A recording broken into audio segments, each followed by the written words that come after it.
जगत सारा क्षणिक है और आत्मा एक नित्य है। आत्मा का अनुभव बस एकमात्र नित्य है।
चैतन्य स्वभावी भगवान आत्मा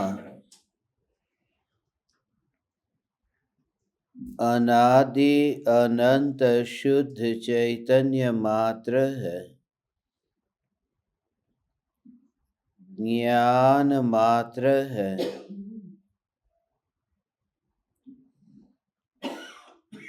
मैं शुद्ध चैतन्य मात्र, ज्ञान मात्र भगवान आत्मा हूँ। प्रति समय यह जागृति बनी रहे, इस जागृति का नाम धर्म है। देह की प्रत्येक क्रिया के काल में और विकल्पों के बहते प्रवाह के काल में ज्ञानी को प्रति समय यह जागृति रहती है कि मैं चैतन्य तत्व इस देह की किसी भी क्रिया में और विकल्पों के बहते प्रवाह में कहीं भी मिला नहीं हूँ। ऐसा शुद्ध चैतन्य तत्व मैं हूँ। प्रति समय स्वयं की शुद्ध चैतन्य सत्ता का बोध आत्म जागृति ही धर्म है।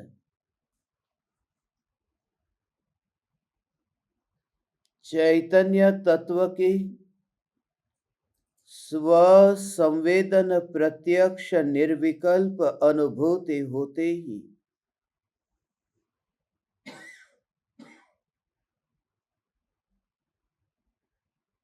देह होने पर भी देहातीत दशा प्रकट होती है।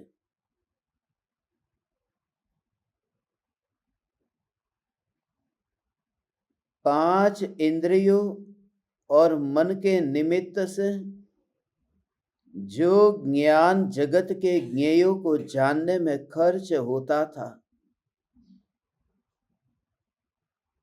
वह ज्ञान ज्ञान में ही टिका हुआ, ज्ञान में ही स्थित, ज्ञान में ही ज्ञान का अनुभव करता हुआ अपने में मस्त होता है।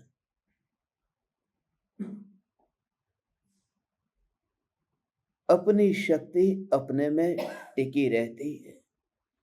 अपनी शक्ति अपने में ही परिणमित होती रहती है। कुएं में से उछला हुआ पानी फिर कुएं में ही जाकर मिल जाता हो और वह पानी किसी भी खेत में न जाता हो। उत्पन्न हुआ था कुएं में से और समा गया कुएं में। यह ज्ञान आत्मा में से उत्पन्न होता है और आत्मा में ही समाता है, मगर आत्मा ज्ञानमयी है। बस इस सत्ता का अनुभव कि मैं सत्ता मात्र हूं, कोई बाहर के ज्ञेयों के कारण यहां ज्ञान का जानना जानना नहीं है। ये जो बरसात आई है, ये जो नदियां बह रही है, उसकी वजह से ये सागर में लहर उठ रही है। बात ऐसी नहीं है। सत्य यह है कि लहरों का उठना वह तो सागर का स्वभाव है। बरसात हो या न हो, नदियां सागर में मिले या न मिले, कोई सागर को देखने जाए या न जाए, वह लहर उठेगी, वह भीतर से उठती है। ऐसे ही प्रति समय ये तरंग उठती है ज्ञान की, जानना जानना जानना जानना। मगर सागर के किनारे पर जो लोग हैं, वे खिलौने के साथ खेलने में इतने मस्त हैं, और वे खिलौने भी रेत के हैं। बच्चों को देखते हैं न, सागर के किनारे पर रेत के महल बनाते हैं। कोई कहता है मेरा महल बड़ा, कोई कहता है मेरा महल बड़ा। उस अहंकार में ही पता ही नहीं चलता कि इतना विराट सागर सामने है। यही हालत है कि ये जो निरंतर ये ज्ञान का जानना जानना जानना, ये जो ज्ञान की तरंग उठ रही है, मगर किनारे पर ये रेत के, इस मिट्टी के मकान भी बने हैं।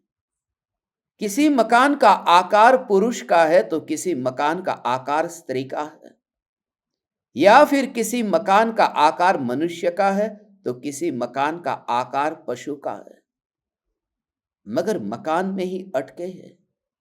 बच्चों को देखते हैं न, बच्चे रेत के मकान बनाते हैं, कहते हैं कि ये मेरा मकान तुमसे ज्यादा बेहतर है। दूसरा कहता है मेरा तुमसे बेहतर है। मगर जब शाम हो जाती है, संध्या होती है, दिन का अस्त होता है, उस समय मां पुकारती है, चलो बच्चों भोजन तैयार है, चलो खाना खाने बैठ जाओ। वे ही बच्चे उन मकानों पर लात मार करके, मकान को बिखेर करके सीधे भोजन करने चले जाते हैं। मां ने पुकारा है। जिस मकान को बनाने के लिए 4 घंटे 6 घंटे 8 घंटे से मेहनत करते थे, मगर बच्चों को एक बात दिखाई दी, एक कि संध्या हो गई है और दूसरा मां ने पुकारा है। इस दुर्ग में यह अंतिम सत्संग है, यहां संध्या हो रही है और ये मां पुकार रही है। अब उस मकान को गिरा करके अब तुम्हें अपने घर पर आना होगा। और ये घर चैतन्य महल है, ये घर ये अमूर्तिक है, और ये मां ये जिनवाणी माता है। आ अब लौट चले, अब वापिस आ। ऐसा जो चैतन्य परमात्मा स्वरूप, इस स्वरूप की अनुभूति अब परमात्माओं को प्रकट हो। हे ज्ञान दीपक, यह जागृति कि समुद्र की लहर जैसे उठती है और लहर के उठते ही एक समय के लिए तरंग का विकल्प नहीं। तरंग तेरी आंखों के सामने हो, मगर दृष्टि में तो निस्तरंग ऐसा जो सागर। निस्तरंग सागर माने अस्थि मात्र सागर है। कल मैं वहां गया था तो भी सागर था, आज भी मैं जाऊंगा तो सागर होगा। लहर तो उठी थी, मगर लहरों की गिनती कोई सागर करता नहीं है। ये गिनती तो लोग करते हैं कि लहर उठी और बैठी। सागर तो अपनी मस्ती में है। ऐसे ही प्रति समय जगत के ज्ञेयों को जानने के काल में ज्ञानी को जागृति है। ये ज्ञान की लहर जैसे उठती है और उठती हुई लहर फिर समा जाती है। ये ज्ञान की पर्याय का उत्पाद होता है, एक समय का टिकना और फिर व्यय, मगर रो मटेरियल वहीं पर ही है।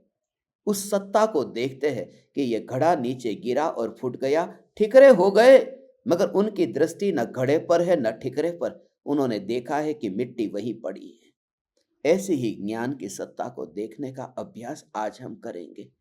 यदि आज न हुआ तो फिर दोबारा ये मौका तुम्हें न मिलेगा। दुर्ग में ये अंतिम सत्संग है, ये दोबारा ये मौका न मिलेगा।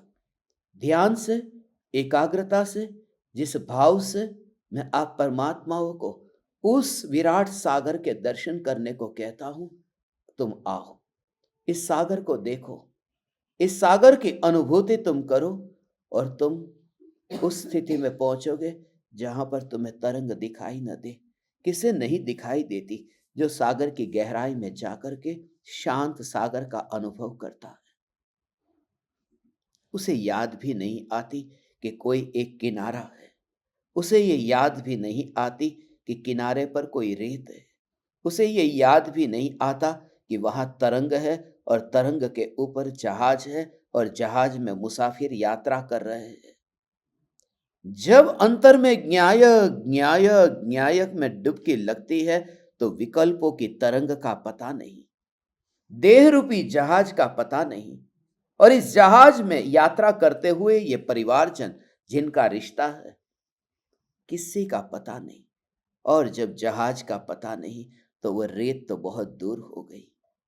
हे चैतन्य परमात्मा, जहां देह अपनी नहीं वहां परिवारजन मेरे कैसे, और परिवारजन मेरे नहीं तो फिर जिनके साथ में न कभी बोला न बैठा न उठा, वो तो बहुत दूर हुए। इस अनुभूति को तो आज अभी डुबकी लगा ले। ये जीवन का एक अवसर है। कल तुझे ऐसा न हो कि मेरे घर पर आकर के कोई मुझे जगा करके गया और मैं करवट बदल करके सो गया। थोड़ी देर के लिए हिला मगर फिर वह बेहोशी। तुमने ये अनुभव किया होगा कि रात्रि में जब सपना आता है तब पता भी चलता है कि यह झूठा है, पता भी चलता है कि यह दुस्वप्न है। ऐसा लगता है कि अरे ये सपना, डर भी लगता है सपने में। सपने में इतना डर लगता है, फिर तुम जाग जाओ ने, सो क्यों रहे हो? मगर उसका कारण है वो नींद इतनी गहरी है, और भय भी लगता है क्योंकि उसके साथ भी एक आदत हो जाती है। दुस्वप्न के साथ भी जीने की एक आदत हो जाती है, विकल्पों के साथ जीने की आदत हो जाती है। इस देह में कुछ भी नहीं है मगर एक आदत है। मुझे एक घटना अविस्मरण में आई। एक तपस्वी योगी अपने को तपाता है, अपने को सताता है, अपने को पीड़ा पहुंचाता है। बहुत कोशिश की उसने कि वह धार्मिक हो जाए, धार्मिक हो नहीं पा रहा। अंततः उसने एक निर्णय लिया कि मैं इस गांव को, नगर को, अपने घर को, परिवारजन को छोड़ करके मैं चला जाऊं। यहां पर सुंदर रमणी है, उन्हें छोड़ करके मैं चला जाऊं। और वह बिल्कुल गांव नगर से दूर एकांत में एक पहाड़ी पर जाकर के बस गया। मगर वहां पर भी रहे कहां, एक छोटी सी झोपड़ी थी। उस झोपड़ी में वह रहता था।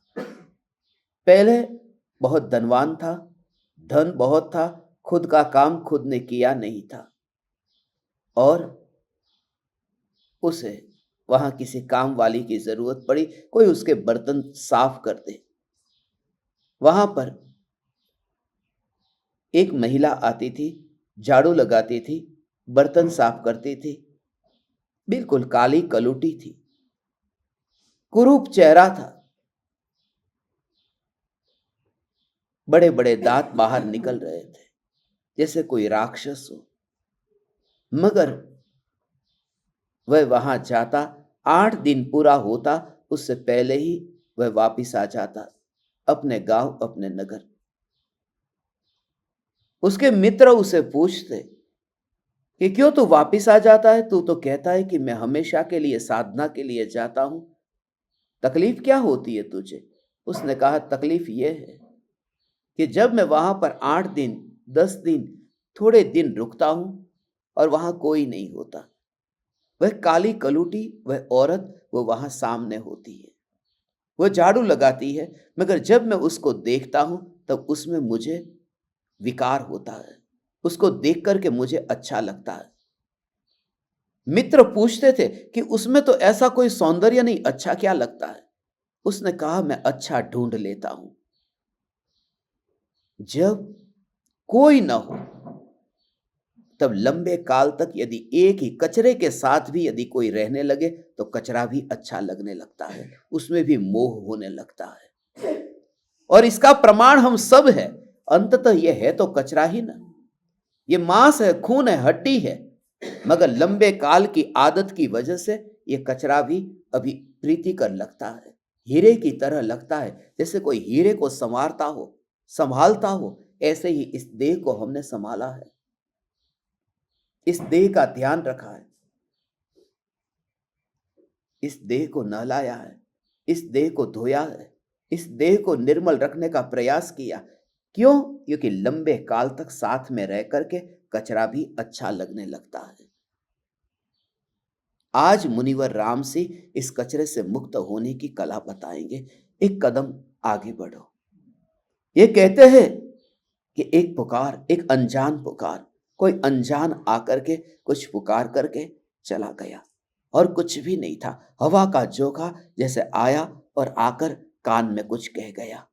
सदगुरु वह है जो आते हैं, इशारे से समझाते हैं, समझ जाए वह तिर जाता है, बाकी फिर बह जाते हैं। हे ज्ञान दीपक, उस अनुभूति में हम अंतर में आज उतरे। ये न्यायक, ये चैतन्य परमात्मा जो मैं, इतना अनंत गुणाधिपति, फिर मैं यहां क्यों अटका हूं? कैसे देखूं मैं इस देह को अत्यंत दूर? आज इस 109वें दोहे में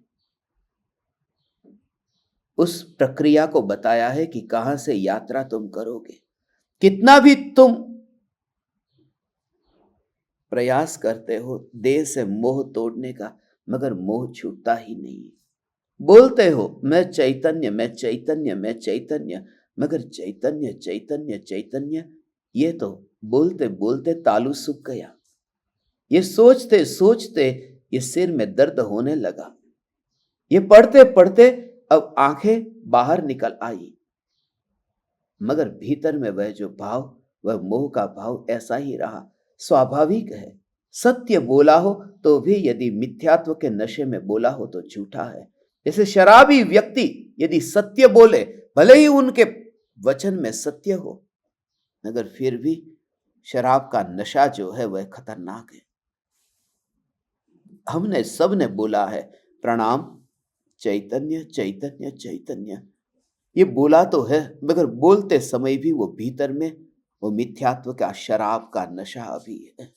इसलिए वो सत्य भी असत्य हो गया। हे चैतन्य परमात्मा, तुझे समझ में आ रहा है तो उस लोक में मैं तुझे लेने आया, जहां उस लोक में वहां कोई नहीं है, वहां कोई नहीं है। उस लोक में एक तू होगा, तेरा विस्तार होगा तो ज्ञान के अतिरिक्त और कोई ना होगा।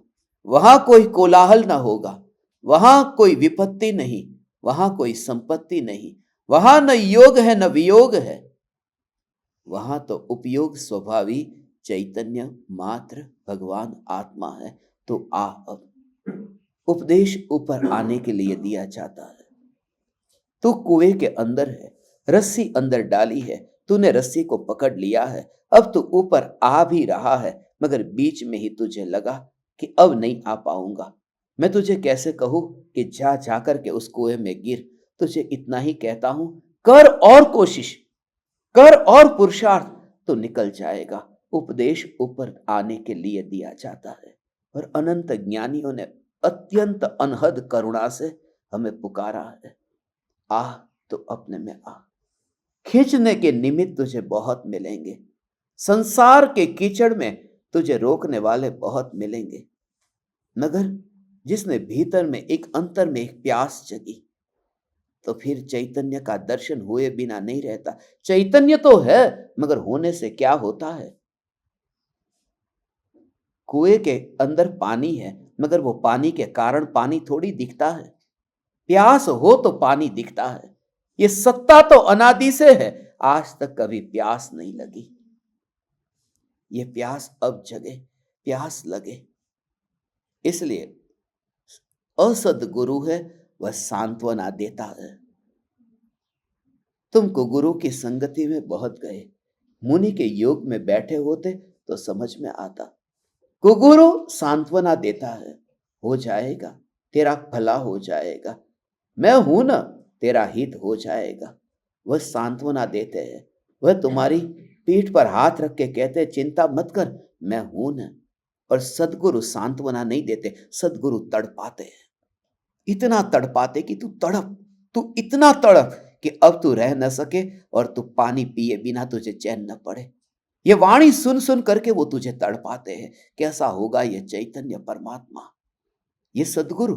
लगेगा बिल्कुल उल्टा कि ये गुरु होकर के अंतर में ये क्यों तड़पाते हैं, क्योंकि उन्होंने एक सपना देखा है कि चंद लम्हों का साथ तो जनाजे को मिल जाता है, अब सिद्धशिला पर तुझे मिलना है, अनंत काल के लिए तुझे मिलना है, अनंत काल के लिए तुझे मिलना है। मैं यहां छत्तीसगढ़ आया, कुछ ज्ञान दीपक ऐसे हैं जिनके पतियों की वजह से पत्नी सत्संग सुनने नहीं आ पाई है और वो बहुत तड़प रही है, बहुत दुखी है। भारत देश में जन्म हुआ, तीर्थंकरों की भूमि पर जन्मे हैं। यदि फिल्म देखने जाना है, यदि नाच गान करने जाना है, जहां पर शराब, जहां पर नाचना गाना कूदना उछलना, वहां जाने के लिए पति की परमिशन की जरूरत न पड़े तो चलेगा, मगर चैतन्य की पुकार के लिए वे अपने घर पर मुझे बुलाना चाहती है, मगर मैं नहीं जा पाया क्योंकि उनकी परिस्थिति ऐसी तड़प रही थी। उनके लिए जाते जाते मैं उन्हें एक बोध देना चाहता हूं कि तुम्हारे घर पर मैं नहीं आ सका, तुम उस घर पर चली जाओ जहां पर गुरु नहीं, अनंत सिद्ध परमात्मा आएंगे। तुम सिद्धशिला पर बैठ जाओ, भविष्य में हर 6 महीने 8 समय में गुरु नहीं परमात्मा सिद्ध तेरे पास आएंगे।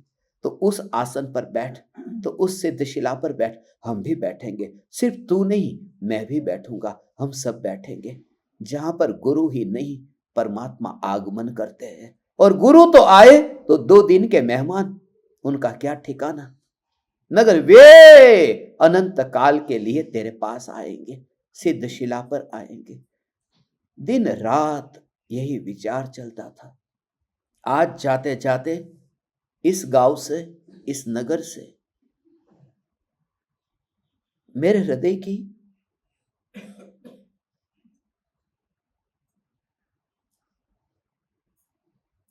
एक ही वेदना है, बिल्कुल पानी के पास आ गए और प्यासे रह गए, बिल्कुल ही नजदीक आ गए और वही दूरी बनी रही, वही दूरी बनी रही। बिल्कुल पास में ही हीरा था, सिर्फ आंख बंद थी। हे चैतन्य परमात्मा, इस सत्संग का, इस साधना सत्संग शिविर का तो लाभ ले ले, तो लाभ ले, तो दूरी मत बना, तो मुंह मोड़ करके मत बैठ, तो अनादर मत कर। मंदिर से बाहर निकलता है, आज सुबह देखा ने, एक व्यक्ति मंदिर से बाहर निकल रहा था, उल्टा निकला कि किसी बहन जी ने उसे डांट दिया। भगवान को पीठ दिखाई थी, नहीं दिखानी चाहिए। परमात्मा को पीठ क्यों दिखाता है, मगर ये 3 लोक का नाथ परमात्मा अनादिकाल से पीठ दिखाई है न, उसकी ओर कहां देखा। कभी ये भाव आता है? दूसरों के दोष को देखने में अच्छा लगता है, मगर गुणाधिपति मैं चैतन्य परमात्मा इस गुण के, इस वैभव को तो क्यों नहीं देखता है। मैंने अनादिकाल से अब न्यायिक देव से मुंह मोड़ करके रखा। देह को जैसा है ऐसा ही पड़ा रहने दो, पड़ा रहने दो। जो भी अनुभव होता है अपने तत्व को अलग से ले लो, बस इतना ही मुझे करना है। दूसरों पर मेरा कोई अधिकार नहीं है, अपना तत्व मैं पकड़ लूं, अपना तत्व, अपना तत्व मेरे पास में। मेरा अधिकार दूसरों पर नहीं है, मेरा अधिकार मेरे स्वयं पर है। बाजार में चलती हुई नकली नोटों को मैं रोक नहीं सकता, सिर्फ इतना ध्यान रख सकता हूं कि मेरी जेब में नकली नोट ना आ जाए। मैं सावधान रहूं, मैं प्रति समय सावधान रहूं कि मेरी दृष्टि में किसी के दोष न आए, गुण ही आए। इसलिए इस शिविर के दौरान मैंने किसी भी व्यक्ति का नाम नहीं लिया, किसी महाराज साहब का नाम नहीं लिया। ये महाराज साहब भी पहली बार बोला। उन समस्त परमात्माओं को प्रणाम करता हूं। मेरा किसी के प्रति कोई बैर विरोध नहीं है, क्योंकि मुझे यहां से निकलना है। मैं यहां का मेहमान हूं। पूर्व में भी मैंने किसी साधु संत के बारे में कुछ भी कहा हो तो उनके चरणों की धूल चाटकर क्षमा चाहता हूं। क्यों? क्योंकि मुझे जाना है उन अनंत सिद्धों के पास में। यहां पर रुकना नहीं है, मदारियों के खेल में रुकना नहीं। जब जेब में हीरा आ गया हो, जल्दी से जल्दी घर पहुंच जाना। हे चैतन्य परमात्मा, यह संसार के जाल में फंसने का बहुत है। और संसार भी क्या है? कोई संयोग संसार नहीं है, ये विकल्प संसार है। ये विकल्प संसार है। इस विकल्प के जाल में ही तो फंसे हैं।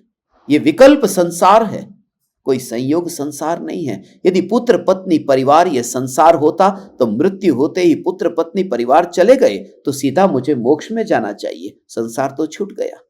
पुत्र पत्नी परिवार संसार नहीं है, ये भाव संसार है।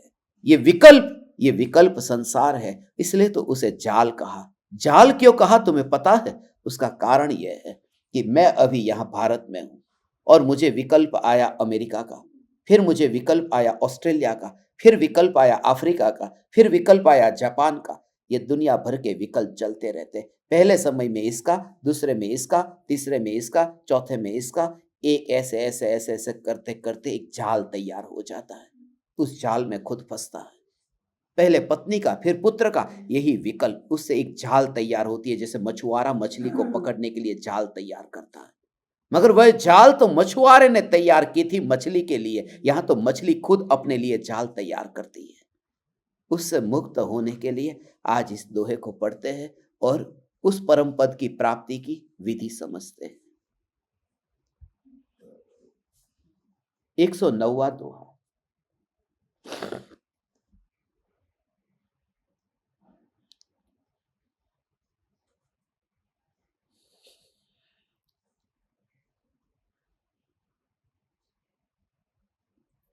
मूलु छंडी जो डाल चढ़ी, कहम तह जो या फासी। चिरूर्ण वूर्ण हम जाई, वढ़विणु उठे यईम कपासी। मूल को छोड़कर जो डाल पर चढ़ना चाहता है, उसको योग अभ्यास कैसा? तुझे कहां से शुरुआत करनी वो कहते हैं। मूल को छोड़कर जो डाल पर चढ़ना चाहता है, उसको योग अभ्यास कैसा?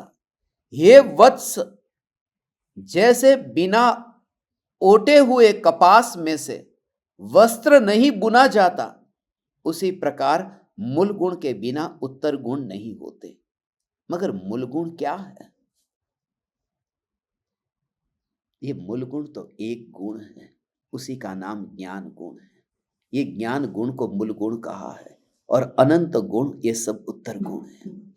इसलिए हमने जो रचना की, हमने जो विवेचन किया, ज्ञान से ज्ञायक तक, ये किताब आप सब पढ़ना।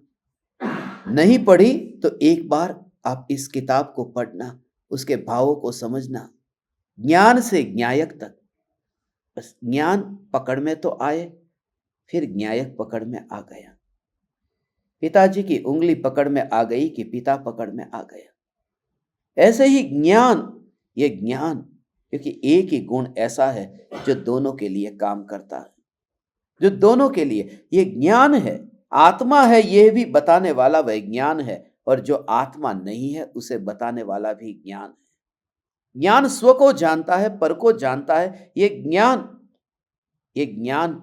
मगर आत्मा में श्रद्धा, चारित्र, सुख, वीर्य, अनंत गुण है न। ये ज्ञान को इतनी प्रधानता क्यों? ये श्रद्धा है, सुख है, वीर्य है, दर्शन है, चारित्र है, अनंत गुण है, मगर उन अनंत गुण का पता भी चला तो इस ज्ञान से, इसलिए ज्ञान को मुख्यता दी। यह ज्ञान, इसलिए तो ज्ञान ज्ञान ज्ञान से ज्ञायक तक, ज्ञान को मुख्य कर, ये ज्ञान को पकड़ तू, ये ज्ञान कहाँ है। इसलिए जो मूल गुण को नहीं पकड़ता और उत्तर गुण में जाता है, एक अर्थ तो इसका यह है। और दूसरा अर्थ यह है कि जो मूल गुण की बात है, जो योगी के, जो मुनि के मूल गुण है, उन मूल गुणों का पालन ठीक तरह से करता नहीं, और छोटे छोटे जो बाकी के व्रत है, उत्तर गुण है, उसकी चिंता करता है। 5 महाव्रत का अभी कुछ पता नहीं है और 18,000 प्रकार के ब्रह्मचर्य के भेदों में जाकर के उसकी गिनती कर रहा है। तो जो मूल मूल मूल है उसका विचार नहीं आता, वो मूल का विचार नहीं करता और फल का विचार करता है। वो फल का विचार करता है, इस वजह से ही वो फल नहीं मिल पाता। वो यहां नीचे देखे, अभी नीचे रहता है, नीचे देखे, जहां है वहां देखे। तो ज्ञान में है, ज्ञान को देख, उस मोक्ष को मत देख, क्योंकि वो मोक्ष की पर्याय अभी नहीं है। तो सत्ता स्वरूप है, बस उसे ही देख, यहां देख, तुझे मोक्ष मिलेगा। तेरे पैर में कांटा इसलिए चुभा क्योंकि तेरी नजर फूल पर थी। यदि नजर तेरी कांटे पर होती, सावधान रहता, तो वो फूल तुझे मिलने ही वाला था। तो फूल के पास ही जा रहा था, मगर इतनी जल्दी तूने क्यों कर ली? तो अभी यहां है, तुझे अभी यहां टर्न लेना है, गाड़ी चला रहा है, तुझे गाड़ी को मोड़ना है, मगर 10 किलोमीटर के बाद में जो गाड़ी को मोड़ना है उसका विचार तो अभी मत कर। तू अभी यहां जो गाड़ी को मोड़ना है इसका विचार कर, क्योंकि यहां तू ठीक तरह से गाड़ी मोड़ लेगा तो वहां भी मोड़ लेगा, क्योंकि तेरे जीवन में एक और अनुभव बढ़ गया। अब तेरे पास में वो ताकत आ गई, वहां गाड़ी मोड़ने में तकलीफ नहीं होगी। तू यहां वर्तमान में जहां है वहां रहे, शुरुआत यहां से कर। तेरा हृदय तो पिघला नहीं है, और तो मोह के मल को दूर करना चाहता है, तो कपड़े को धोना चाहता है, मगर पानी में, पाउडर के पानी में भिगोया तो है ही नहीं। तो बीज को बोना चाहता है, मगर तूने हल तो चलाया ही नहीं है, कैसे होगा? तो आटे से ही सीधा रोटी बनाना चाहता है, अंदर पानी तो डाल, उसका पिंड तो तैयार कर। ये प्रक्रिया से तुझे गुजरना होगा। तो गुरु के प्रति इतना भाव से, भक्ति भाव से तू बैठा नहीं उनके पास में। तेरे सामने गुरु है और गुरु को तूने देखा नहीं, और तू सोचता है परमात्मा को देख लो। तू कैसे देखेगा? तू जहां है वहां उस रूप में तुझे प्रवर्तन करना आया नहीं। तू कहता है मुझे अमेरिका जाना है, तो मैं तो विमान से ही जाऊंगा, मगर विमान से जाएगा यह मुझे भी पता है, मुझे भी तुझे भेजना है वहां, मगर वो एयरपोर्ट से विमान से जाएगा, यहां से एयरपोर्ट तो तू गाड़ी से ही जाएगा ना। जहां है वहां से तू शुरुआत कर, और वह गाड़ी से भी तू एयरपोर्ट जाएगा, वह भी कहां? रास्ते से, यहां से नीचे तक तो पैदल ही जाएगा ना। तू जहां है वहां उस प्रकार से प्रवर्तन कर, तुझे उस पद की प्राप्ति होगी। और इस भूमिका में सबसे पहला कर्तव्य है, जिस गुरु ने ये चैतन्य की पुकार सुनाई, अहो अहो उपकार, हे परम कृपालु देव, हे गुरुदेव, कहां न राज को कर नमन करो महान यह काज। हे परम कृपालु देव, मैं कहां गली गली में ठोकर खाता, ये पुकार यदि आपने न की होती, ये दिव्य ध्वनि मेरे कर्ण प्रदेशों के साथ में न टकराती तो। हे चैतन्य परमात्मा, हम धन्य भागी हैं, हम उस गुरु के ऐसा अंतर से भाव आए। वे तो चल बसे 33 बरस 5 महीने में ही, 33 बरस 5 महीने में ही चल बसे, मगर जो पुकार करके गए, एहसास ही नहीं होता कभी कि यह कलयुग है।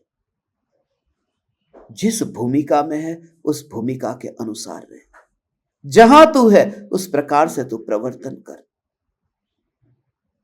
वरना तू आगे न जा पाएगा। यहां कुछ ज्ञान दीपक राजनांदगांव से आए हैं, वे कल शाम का सत्संग छोड़ करके चले गए। यहां पर मैं हूं, नजर के सामने हूं, और वे सत्संग छोड़ करके चले गए।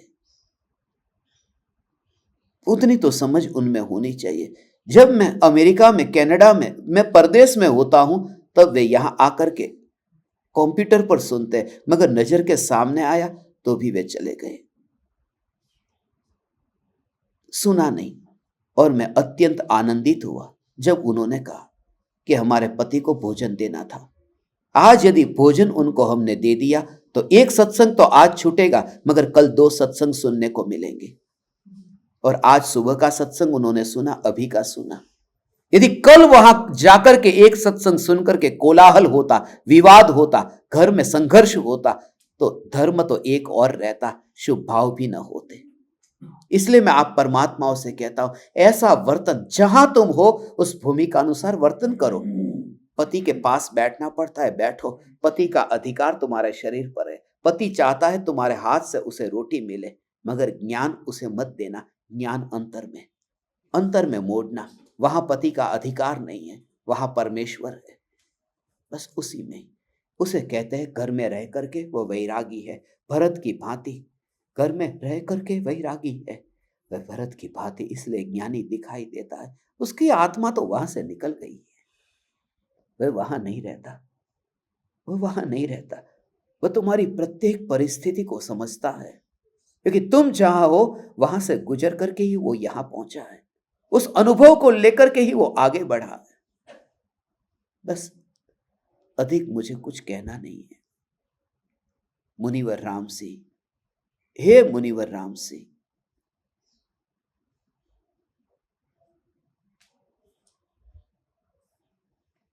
मूल को छोड़कर जो डाल पर चढ़ना चाहता है, सीधा छलांग लगाकर, तो पहले शुरुआत तो कर, यहां से शुरुआत कर। तू जहां है वहां से शुरुआत कर। तू अभी बैठा है यहां पर मोह के कीचड़ में, परिवार के बीच में, बस वहां से शुरुआत कर। धर्म की शुरुआत वहां से ही होती है जहां हम होते हैं।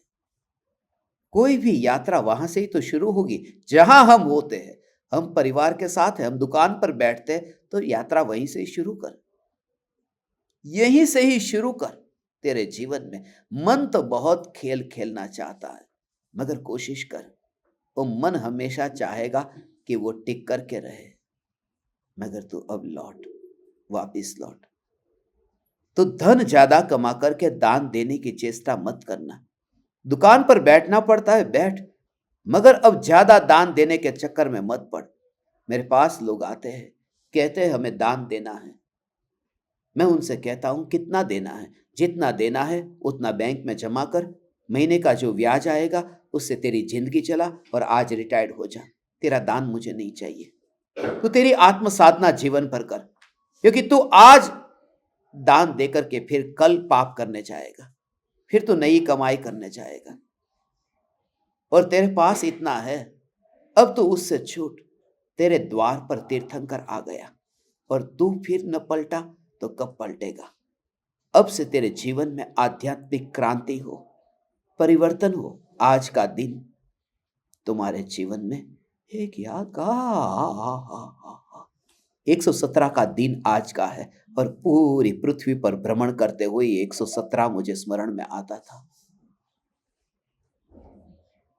यही है, हाँ यही है वह गाथा, 117वीं गाथा। आज का दिन 117 का दिन कहता था, वही दिन आज यहां आया। शुद्ध बुद्ध चैतन्य घन, स्वयं ज्योति सुखधाम, बीजू कहिए गेटलू, कर विचार तो पाऊं। ये जो गाथा है, संपूर्ण पृथ्वी पर जहां गया और किसी ने मुझे पूछा कि आत्मसिद्धि शास्त्र पर प्रवचन दो, तो मैंने एक ही गाथा ली सभी जगह पर, ये 117वीं गाथा। ये पूरा निचोड़ है, आज सुबह से वही चल रहा है। शुद्ध बुद्ध चैतन्य घन,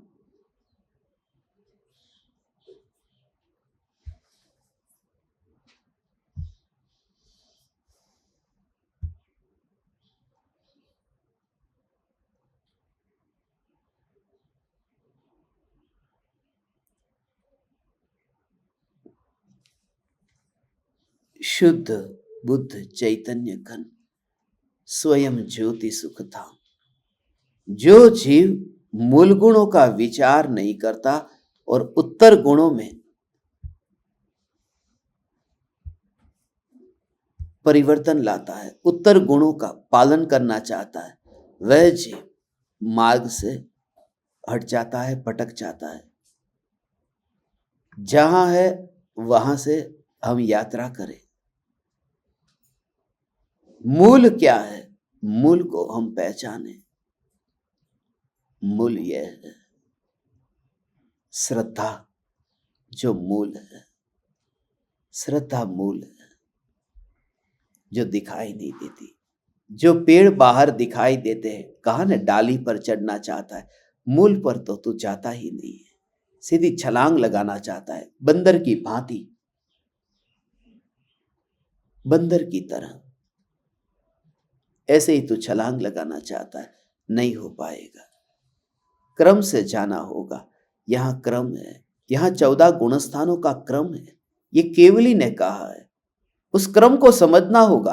कौन जीव कहां पर, किस प्रकार से, किस विधि से, किस परिणति से और किस दशा में कैसी अनुभूति करता है और कैसे वो पार होता है, ये पूरी प्रक्रिया है। ये 14 सीढ़ियां है। तो मूल का विचार नहीं करता।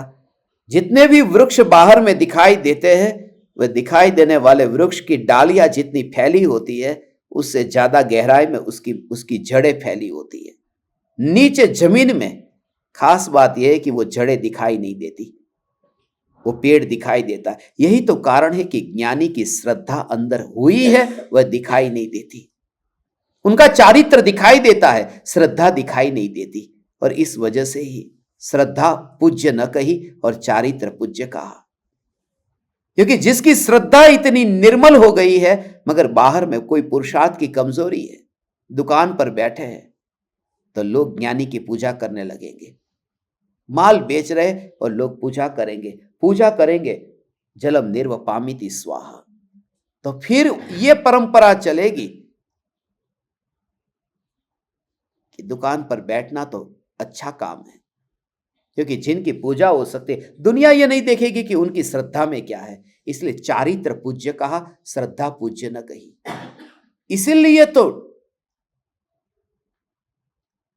पंच परमेष्ठि की पूजा होती है, सम्यक दृष्टि की पूजा नहीं होती। देव शास्त्र गुरु की पूजा होती है बस 6ठे 7वें गुण स्थान तक, वे महाव्रती तक। गुरु के बाद में सम्यक दृष्टि नहीं कहा, क्योंकि चारित्र पूज्य नहीं। चारित्र पूज्य है, श्रद्धा पूज्य नहीं, क्योंकि श्रद्धा अंतर में भीतर में है, वो दिखाई नहीं देती। और इस वजह से ही ये बहुत सूक्ष्म है। इसलिए तो श्रद्धा बस कहाँ है, बस वहीं पर है। श्रद्धा ऐसी ही है, ऐसी है। ज्ञानी को सदा काल चैतन्य चैतन्य चैतन्य चैतन्य चैतन्य चैतन्य यही दिखाई देता है। वही वही वही वही वही वही, ऐसा यहां सब परमाणुओं के बीच में रह करके एक एक एक न्याय,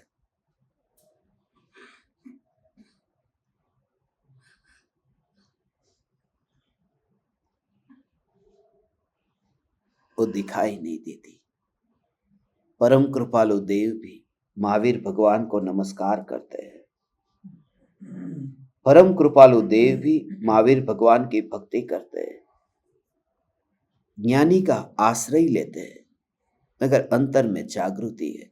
जैसे कोई व्यक्ति कीचड़ में गिरा हो और किसी के सामने हाथ फैलाता हो कि जल्दी से मुझे कीचड़ में से बाहर निकालो, मगर उस व्यक्ति को जब कोई दूसरा व्यक्ति हाथ पकड़ करके बाहर निकालता हो तो दुनिया को दिखाई देगा, बेचारा जिसको निकाला जा रहा है, ये बेचारा देखो कीचड़ में पड़ा है, कीचड़ में पड़ा है। मगर दुनिया को यह नहीं दिखाई देता कि जो कीचड़ में पड़ा है उसकी मुट्ठी में वो हीरा है, वो करोड़ों का हीरा है। वो दिखाई देता है ऐसा कि कीचड़ में है, मगर जिसने पकड़ा है उसे सब समझ में आ रहा है कि मैं कीचड़ वाला नहीं हूं, मैं तो करोड़पति हूं। और इतनी कमजोरी है, यही तो कहते ज्ञानी की चारित्र की कमजोरी है कि 5 इंद्रिय के भोगों का त्याग नहीं हुआ, अभी कीचड़ में है। और गुरु को कहते हैं निकालो, मगर अंतर में पता है कि वैभव मिल गया है, उसी का नाम सम्यक दर्शन है। यहां से शुरुआत कर और फिर महाव्रत आदि पर जा। सम्यक दर्शन से शुरुआत कर, फिर वहां बाहर में सब सुना सुना हो जाएगा। इसलिए तो थोड़े दिन तक मंदिर में जाता था, फिर मंदिर में जाना बंद कर दिया। उस फकीर को किसी ने पूछा कि तू मंदिर में अब क्यों नहीं आता? इसलिए नहीं आता क्योंकि जब तक मुझे असली मंदिर का पता नहीं था तब तक तुम्हारे मंदिर में आता था। अब मिल गया, अब प्रकृति का बनाया गया जो मंदिर है वही मिल गया। फिर मनुष्य के बनाए मंदिर में जाने जैसा मुझे अब नहीं लगता। वो उस स्थिति तक पहुंच जाए कि यहां पर ही ये देह ऐसा ही ये मंदिर के रूप में दिखाई दे। हे ज्ञान दीपक, इसी का नाम श्रद्धा है। मगर दुख की बात यह है, हे ज्ञान दीपक, ये श्रद्धा होते होते रह जाती। बहुत बार मैं ज्ञान दीपकों को देखता हूं, सुनते हैं, अभी यह नजर के सामने सुनते हैं, इतने भाव से लगता है कि ये अभी पालेगा, अभी पालेगा, ये बूंद गिरेगी गिरेगी गिरेगी, मगर फिर भी वो कमलिनी के पत्ते को छोड़ नहीं पाती, वहीं पर ही चिपकी रहती है। वो ऐसा ही ये मोह की बूंद जो है वो गिरने से वंचित रह जाती है, वो देह की पकड़ नहीं छोड़ पाती। मगर होगा तुझे ये सम्यक दर्शन होगा, तो इसे ही बार बार इसकी जुगाली कर, इसे ही तो बार बार इसका चिंतन कर। ये श्रद्धा अपार, श्रद्धा अलौकिक और अनुपम है। ये हुई सो हुई, ये हुई सो हुई। रविन्द्रनाथ टैगोर ने एक कविता लिखी थी, उसमें उन्होंने भारत की आत्मा के बारे में बताया कि भारत देश की आत्मा कैसी है, उस श्रद्धा का ही वर्णन किया है। इसलिए तो श्रद्धा परम दुल्हा, इसलिए तो दंसन मूलो धम्मो। ये श्रद्धा अंतर की है, वो बताई नहीं जा सकती, वो कही नहीं जा सकती, शब्दों से नहीं कही जा सकती। शब्द में तो यह भी कहते हैं ये बेटा मेरा है, और शब्द में तो यह भी कहते हैं भारत देश मेरा है।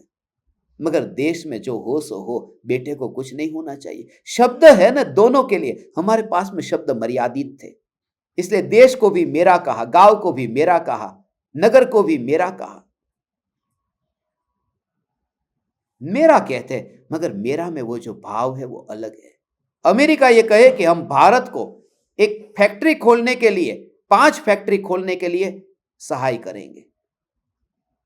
ये समाचार आते ही हम पढ़ते हैं कि भारत को 5 फैक्ट्री खोलने के लिए अमेरिका ने मदद की। एक भाव आ जाता है, एक कारखाना तो छत्तीसगढ़ में खुले, मगर बाकी गुजरात, पंजाब, महाराष्ट्र ये भी तो भारत है। छत्तीसगढ़ भारत, मगर छत्तीसगढ़ मेरा है और भारत मेरा है, मगर छत्तीसगढ़ जो मेरा है उसमें ज्यादा भाव है। मगर कहे कि 2 फैक्ट्री वो छत्तीसगढ़ में खुलने वाली है, तो फिर वो भाव आता है एकाध तो दुर्ग में खुले, वो जो दुर्ग भी मेरा है, मगर मेरा शब्द जो है वो सबके लिए है, मगर एकत्व जो है, अटैचमेंट जो है, वो श्रद्धा जो है वो सबके लिए अलग अलग है। दुर्भाग्य है हमारा कि ये व्यवहार ऐसा ही है। शब्द बहुत मर्यादित है और भाव बहुत बहुत बहुत, इसके लिए शब्द नहीं है मेरे पास। बस हे चैतन्य परमात्मा, ये शब्द बहुत छोटे पड़ जाते हैं उस भावों के लिए।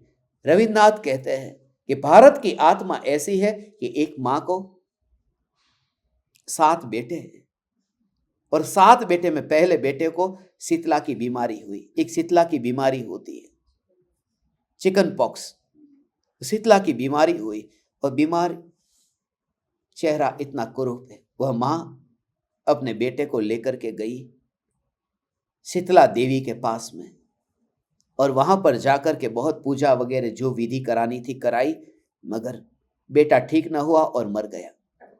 दूसरे बेटे को फिर शीतला की बीमारी हुई, मगर उसे भी वह शीतला माता के पास ही लेकर गई। 7 बेटे थे और 7 बेटे को शीतला के पास ही लेकर के गई। शीतला माता शीतला देवी के पास लेकर गई और 7 मर गए, मगर वो 7 बेटे मरने पर भी वो मां अपने बेटे को डॉक्टर के पास लेकर नहीं गई। उसने भारत की आत्मा के बारे में बताया कि झूठी तो झूठी, जैसी कहो वैसी, मगर श्रद्धा ऐसी है कि वो सोच ही नहीं सकती कि डॉक्टर के पास ले जाए तो कुछ होगा नहीं। वही शीतला, जब झूठी श्रद्धा ऐसी हो जाती है तो तू सच्ची में इतना घबराता क्यों है? इसलिए उस मां ने 7 बेटे की मृत्यु होने पर भी शीतला के पास ही लेके गई, डॉक्टर के पास नहीं। मैं आप परमात्माओं से कहता हूं, अगली बार हम मिलेंगे न मिलेंगे, कब मिलेंगे मुझे नहीं पता, मगर मैं आप परमात्माओं से कहता हूं कि जब तुम्हारा बेटा नहीं, तुम्हारी मृत्यु जब आए, जब वो डॉक्टर के पास में न गई और देवी के पास में गई, मैं आपसे कहता हूं तुम डॉक्टर के पास में मत जाना और ये ज्ञान की देवी जो भीतर में है उसी के पास जाना, क्योंकि वो डॉक्टर तुम्हें बचा भी देगा न तो 1-2 दिन, 1-2 महीने, 1-2 साल, मगर यहां तू जाए बस फिर तेरी मौत कभी ना होगी। यदि बेटे ले जाए तो ठीक है, चला जाना। यदि तेरी मृत्यु हो और उस समय एम्बुलेंस में 108 में तुझे लेटाया गया हो, तो जा अस्पताल की ओर, शरीर तेरा दौड़ता हुआ जाता हो, भागता हो अस्पताल की ओर और परिणति दौड़ती हो स्वरूप की ओर। वह दशा, उस समय तेरा धर्म सार्थक हो गया, उस समय तेरे जीवन का निचोड़ पूरा आ गया, उस समय तूने परीक्षा दी तो पास हो गया। इसलिए तो मृत्यु परीक्षा है, इसलिए तो परीक्षा जीवन के अंत में आती है न। साल के अंत में परीक्षा क्यों आती है? परीक्षा है न, इसलिए तो मृत्यु अंत में आती है, क्योंकि परीक्षा हमेशा अंत में आया करती है। उस समय तो जागृत रहे, मगर उस समय मौका भी नहीं मिलता है, उस समय विचार भी नहीं आता। ये तो जिसके अंदर ये बीज बोया है उसकी बात है, उसकी बात है। हे ज्ञान दीपक, मिथ्यात्व को जड़ मूल से निकाल करके इस न्यायक न्यायक न्यायक न्यायक में लीन हो। ऐसी मैं आप परमात्माओं के लिए प्रार्थना करता हूं कि ऐसे न्यायक में लीन हो, ऐसा ये न्यायक मूल गुण का पालन कर, उत्तर गुण बाद में। कभी ऐसा न हो कि जिस व्रत का तू पालन करता है वह व्रत ही तेरे लिए खतरनाक सिद्ध हो जाए। रास्ते पर पत्थर थे, कंकड़ थे, इसलिए तूने जूता पहना और जूता पहनकर चला, मगर तकलीफ तो तब हुई कि वो कंकड़ जूते के अंदर था और पहन करके तू चल रहा है और हालत बदतर हो गई। इससे अच्छा जूता न था तो अच्छा था, कम से कम एक आध बार चुभता, ये तो बार बार चुभ रहा है। ऐसा ही है, ये मोह का कंकड़ लेकर के ये चारित्र के जूते तो पहन लिए, अंदर खटकता है वह मोह। इसलिए कहते पहले मूल गुण की बात कर, उत्तर गुण बाद में। पहले जूते को अंदर से साफ कर दे फिर पहनना। कोई कंकड़ तो नहीं रह गया, वहां पहुंचना है, वहां पहुंचना है। हो बस इतना तो मिला। मैं दुर्गवासियों से कहता हूं, निराश मत होना, हम मिले या न मिले, इतना तो मिला, बहुत मिल गया। यदि इतना मिला उसका भी यदि तुम अनुसरण करो, अनुचरण करो, तो भी तुम्हारा हित होगा। अब मैं तुमसे मिलूंगा सिद्धालय में, अब मिलूंगा, मगर वहां भी मिलूंगा नहीं, मैं मेरे में और तुम तुम्हारे में। मिलूंगा कैसे? क्योंकि एक द्रव्य दूसरे द्रव्य को मिल ही नहीं सकता, तो वहां भी मैं तुमसे कैसे मिलूंगा? बस बस ऐसा ही, ऐसी मस्ती में ही आनंद लिया जा सकता है, और दूसरा कोई उपाय नहीं है, और दूसरा कोई उपाय नहीं है। उसमें ही आनंद लिया जा सकता है, उसमें ही आनंद लिया जा सकता है। पूर्व तैयारी यहां से ही तुम करो, यहां से तुम पूर्व तैयारी करो उस सिद्धपुर की, यहां पर ही देहातीत होने का अभ्यास करो। जो मिला बहुत मिल गया, बहुत मिल गया। ये चैतन्य चैतन्य चैतन्य बहुत मिल गया। एक टेनिस प्लेयर थी, विश्व विजेता हो गई, मगर उसको कैंसर हुआ। और जब कैंसर हुआ और मृत्यु की घड़ी बहुत नजदीक थी, उस समय टीवी वालों ने, मीडिया वालों ने उससे पूछा, क्योंकि उसे जो कैंसर हुआ था वो ऐसा था कि करोड़ों में किसी एक को हो। दुर्भाग्य था उसका। उससे पूछा कि कैसा लग रहा है, कोई शिकायत, कोई दर्द, दुख? उसने कहा कुछ भी नहीं। इसलिए आज कोई शंका नहीं करती, कोई शंका नहीं करती, क्योंकि ये कैंसर करोड़ में एक को होता है। जिस दिन परमात्मा ने मुझे 125 करोड़ में अकेली को चुना था, तब मैंने ये शंका नहीं की थी कि मुझे क्यों चुना। तो आज ये कैंसर के लिए भी मुझे चुना, मैं शिकायत क्यों करूं? ये भी मंजूर है। गजब की थी। इसे कहते हैं जो मिला मंजूर है। हे ज्ञान दीपक, जो मिला मंजूर है। यहां से ही वह तैयारी तुम शुरू करो, मोक्ष की यात्रा की तैयारी तुम शुरू करो। बस इसी यात्रा से, जिससे आगे जाकर के देह का मोह पहले से ही यदि कम हो तो बुढ़ापे में सताएगा नहीं। ये पहले से ही तैयार हो गए, ये तैयार हो गए, तैयार हो गए, ये पहले से ही तैयार हो गए।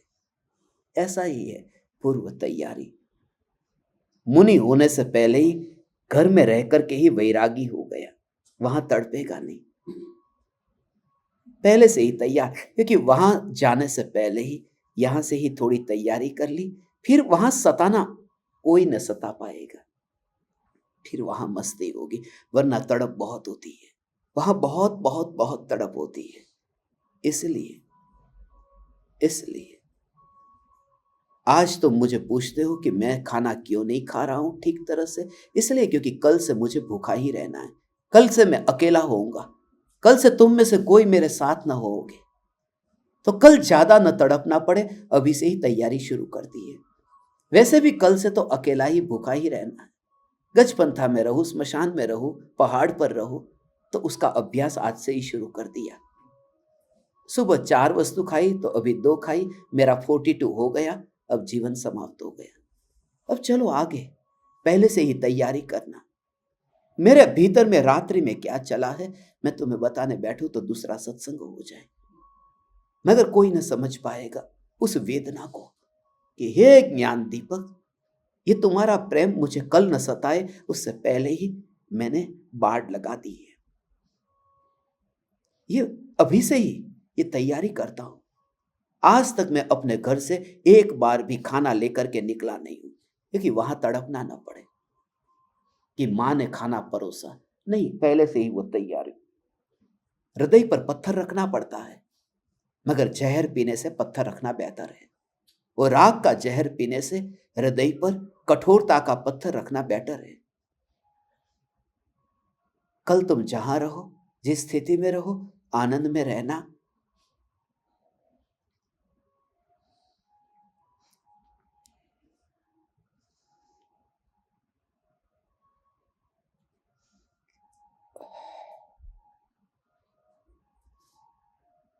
ऐसा ये स्वरूप है मुनिवर राम जी का। देखो, जो मूल को छोड़कर डाल पर चढ़ना चाहता है, उसको योग अभ्यास कैसा है? होता ही नहीं है। मूल को छोड़कर के डाल पर चढ़ेगा कैसे? हे वत्स, जैसा बिना ओटे हुए कपास में से वस्त्र नहीं बुना जाता। कपास, बचपन में मैं खेत में काम करता था ना, कपास को निकालने के लिए जाता था, रुई को निकालने के लिए।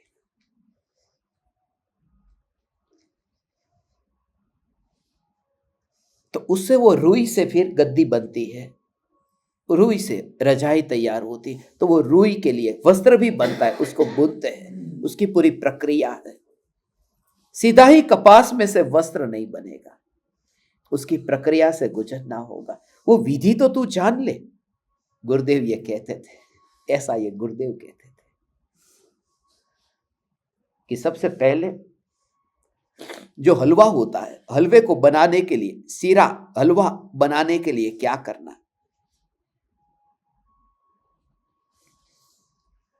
उसके लिए सबसे पहले तू पानी डाल, पानी को गर्म कर, उसके अंदर आटा डाल, उस आटे को अच्छी तरह से गर्म कर दे, और सब कुछ करने के बाद में उसमें फिर शक्कर डाल, और अंत में फिर ऊपर थोड़ा घी डाल दे, ये हलवा तैयार हो जाएगा। हलवा ऐसे नहीं होता, पहले घी गरम करते हैं, गरम गरम घी में फिर उस आटे को फिर उसको सेकते हैं। ये विधि है ना, पहले क्या बाद में क्या, बाद में क्या, ऐसे ये कहते हैं। तू विधि को समझ ले कि कहां से शुरुआत करनी है। मूल गुण से शुरुआत कर, फिर उत्तर गुण सहज हो जाएगा।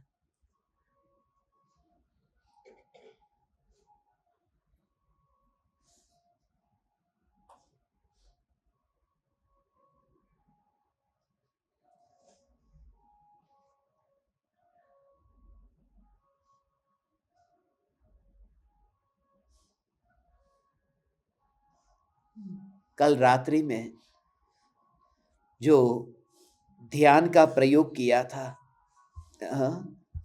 उस ध्यान के प्रयोग का जो वीडियो ऑडियो तैयार हो चुका है, मैं आपको दोनों बना दिया है, आपको भेजूंगा अभी आधे घंटे में। वीडियो की लिंक भेजूंगा और साथ में ऑडियो भी रात तक आपको भेज दूंगा। उसे सुनना आज रात्रि में। मैं यहाँ से 9 बजे की फ्लाइट से निकलूँगा, तो रात को आज तो 11 बजे के आसपास दिल्ली पहुँचूँगा। तो आज वो रात्रि का सोने से पहले रात्रि ध्यान का प्रयोग वो नहीं हो पाएगा, मगर कल जो प्रयोग हुआ था उसे तुम सुनना, प्रयोग करना। कुछ ज्ञान दीपकों ने कहा 5 मिनट भी नहीं सुना था और सो गए, जैसे ये स्लीपिंग पिल्स थी, नींद की गोली थी। कोई बात नहीं, कितनी देर, वो सुनाने के लिए था ही नहीं। वो प्रयोजन ये नहीं था कि तुम सुनो, प्रयोजन यही था कि तुम सो जाओ, सिर्फ इतना कि सुनते सुनते सो जाओ।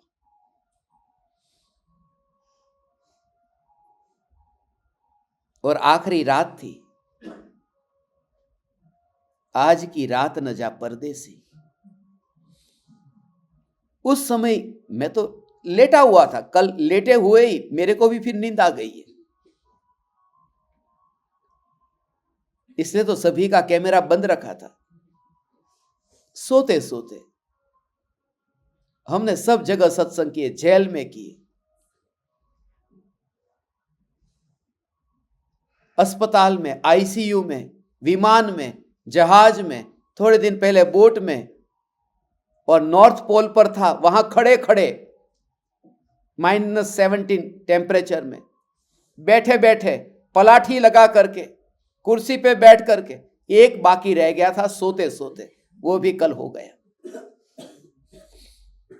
हम फिक्र ही नहीं करते देह कहाँ है, कैसे है, बस मेरी चैतन्य की जागृति न छूटे।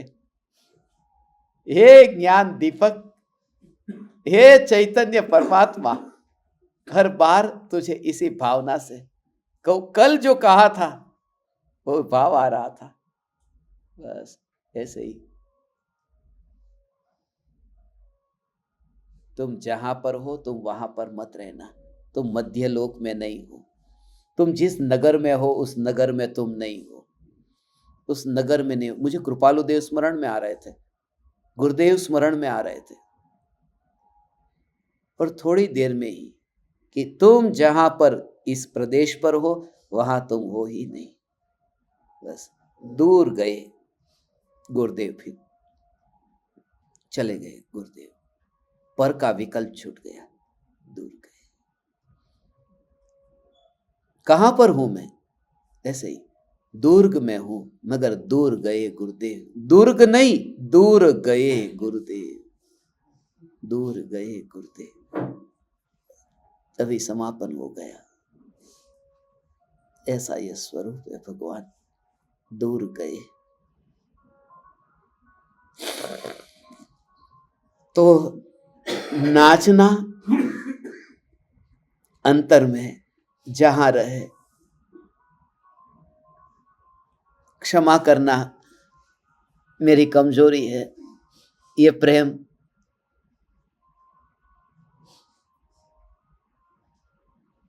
आखिरी प्रेम है। न खाने का है, न पीने का है, न घूमने का है,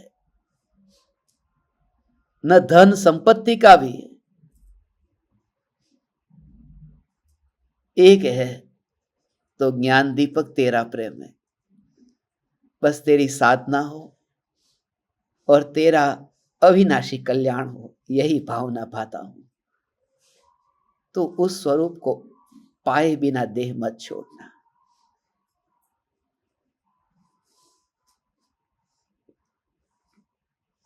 इसी प्रकार से प्रयोग कर। जो देह से दूरी, देह से फासला, जो भी भाव आते हैं इस भूमिका में, घर में रहता है तो खाना बनाना पड़ता है। बनाना पड़ता है क्या, बनाना ही चाहिए ना, जिस जहां पर रहता है। तो ये कौन करेगा? यदि धन संपत्ति है तो चलो नौकर झाड़ू लगाएगा, वरना खुद को लगाना पड़ेगा। खुद को बर्तन सफाई करनी पड़ेगी, खुद को ही ये सब घर के काम करने पड़ेंगे। तो करना, मगर खास सभी में जागृति मत छोड़ना। जो भी करना पड़े उसमें जागृति न छूटे। तो भरत की भांति वैरागी होकर के रहे, तो सीता की तरह सती होकर के रहे। तेरी दृष्टि में एक राम हो, बस एक राम, यह आत्म राम। यही प्रयोग है। कोई भी भाव आता है, ठीक है, उन भावों को मैं महत्ता नहीं देता हूं। जिन भावों पर मेरा अधिकार नहीं है उसका मैं क्या करूं, उसका क्या करूं, ठीक है, उन भावों का मैं क्या करूं, क्या करूं। ये विकल्प ऐसे ही है।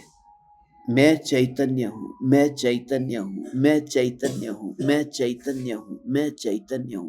ये विकल्प है, ये विकृति है, ये भी विकल्प विकृति है। मगर उस विकल्प का इतना जोर मत दे, विकल्प पर जोर मत दे, और सत्ता को देख, मैं सत्ता मात्र। विकल्प मलिन है, मगर उस विकल्प का ही उपयोग कर ले।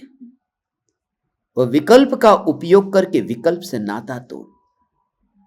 कपड़े को धोना ये बंद कर, कपड़ा उतार दे। ये पर्याय है, उसे कैसे मैं साफ करूं ये चेष्टा छोड़ दे। पर्याय से नाता तोड़, पर्याय मैं नहीं। और ध्रुव पर आ, पर्याय से नाता तोड़ने, क्योंकि जो मर रही है नजर के सामने, उसके साथ रिश्ता क्यों जोड़ना? जो खुद सुसाइड करके मरता हो उसका हाथ पकड़ करके तू क्यों जाता है? और ये प्रति समय पर्याय मरती है। विकल्प गंदा है, उस गंदे विकल्प का करूं क्या? अपना प्रयोजन सिद्ध हो गया तत्व विचार से, बस मैं निर्मल हो गया। अब 1 घंटे से मैं यहां बैठा हूं, ये रुमाल बहुत गंदा हो गया, बहुत गंदा हो गया। इस रुमाल का मैं क्या करूं? कुछ नहीं, मैंने अपना काम कर लिया, पड़ा रहेगा। जिनको धोना है धोए, मेरे को क्या, मैं चला जाऊंगा। अब मैं टेंशन लूं कि इस रुमाल को कौन धोएगा? विकल्प ऐसा ही है, गंदा है, मगर अपना काम करके निकल जाओ। जो पड़ा है पड़ा रहने दो, जो धोएगा वो धोएगा, मेरे को क्या। हाँ, मेरे साथ में आने वाला होता तो विचार आता, मेरा होता तो विचार आता। इसलिए कूर्ते से नहीं किया, उससे किया। कूर्ता अपना है।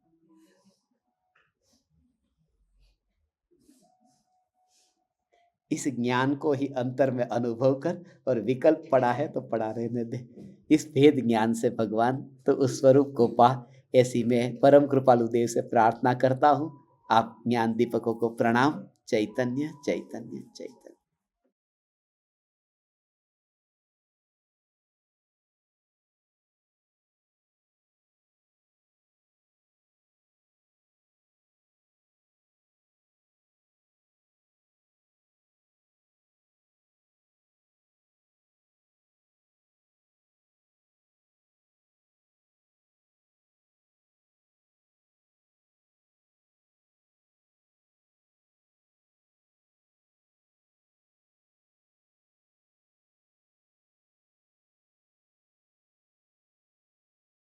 अहो अहो श्री सद्गुरु करुणा सिंधु अपार, इस पामर पर प्रभु किया आहो आहो उपकार, आहो आहो उपकार। देह सहित जिनकी दशा वरते देहातीत,